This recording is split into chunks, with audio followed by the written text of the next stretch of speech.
Tulad ng ginawa niya kay Unico. Huh? You one sneaky little rat. Napanood nyo? Yung kanilang laban? Nilabas niya yung screenshot ng convo nila, binulgar at lantaran.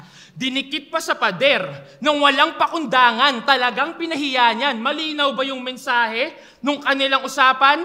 Mas malinaw ang mensaheng huwag kang pagkatiwalaan, tarantado! Kaya ikaw, Mot, Tomas, asan si Tomas? Wala? Tomas, ingat ka sa inaakala mo na bestie. Poison pistol ba naman yung next round mo? Di ba parang may pagka-sketchy? Isa tong snitch, isang rat. Halatado pagka-peki. Binabalaan ko lang yung Tom sa nakakasama niyang si Jerry. Anon? Easy. Ano, ribat na ribat ka na? Ribat ka na? Unahin mo ang magbago, punyeta. Wala kang kailangang ipaliwanag sa akin. Magpaliwanag ka sa mga tinarantado mo sa eksena. May RAM siya sa pangalan. Sumakto din sa tema. Di mo to kailangang i-reboot mo yung palyado mong sistema.